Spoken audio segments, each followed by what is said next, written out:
Farmers and ranchers are very creative when it comes to finding new ways to utilize their land and hopefully increase their profits.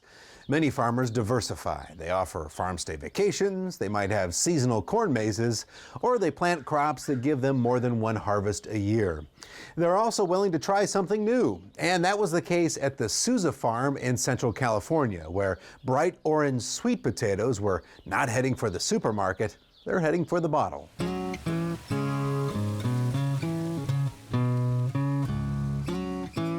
Some folks call them yams, others sweet potatoes. Doesn't matter to David Souza.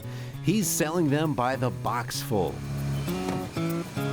California's Central Valley is well known for crops that range from wheat and rye to almonds, citrus, grapes, and cotton. And Souza is the latest generation to turn this dusty Central California ground into a profitable farming operation. I started working on the farm when I was 7, moving watermelons in the roadways. That was my job till I was 10. Then I started driving tractor in the watermelons. Then my dad kind of helped me get going on my own. Today, DNS Farms grows almonds and sweet potatoes. About 75% of the potatoes end up in grocery stores across the United States. The rest are sold to be used as sweet potato seeds. But a few years back, David had another idea for these sweet spuds. So yeah, you can see it starting to boil there. Look at that. Turns out that the sweet potatoes make pretty good liquor. In a corner of the farm property is a distillery. So basically I bought a book off the internet and I made a makeshift still in my garage, and I did it for 3 years in my garage, cooking at night after work, cooking sweet potatoes on my kitchen stove. And it would take me 12 hours to distill a bottle on my makeshift still. So I would sleep in my garage in a lawn chair because I didn't want to burn my garage down. To understand where David got this unusual idea, you have to trace his life's journey. And the story of a farm boy turned Las Vegas promoter. Well, at that time I wanted to farm. Didn't think I'd do anything else. I went to college for business, but kind of knew I was going to stay farming.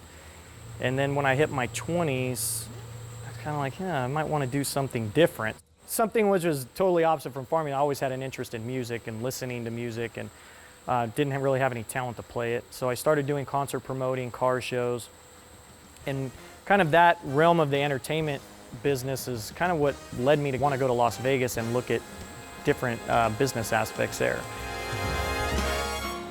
As you might imagine, the idea of distilling liquor on the farm was not an immediate hit with everyone around these parts.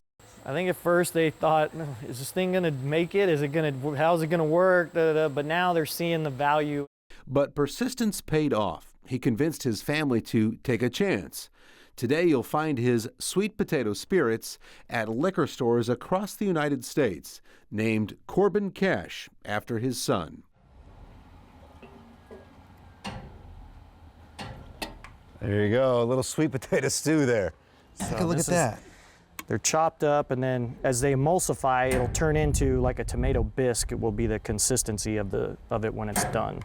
So right now, these just got put in a little while ago, as you can tell. And these are crushed up, sliced up sweet potatoes. Yeah, they're pretty much diced up. They go in diced up and pureed, and then we break them down, and they'll eventually look like I said, tomato bisque soup.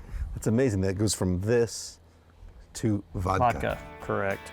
Vodka is how he got his start. His vodka has won prestigious national awards. But in the liquor game, whiskey is where the money is at.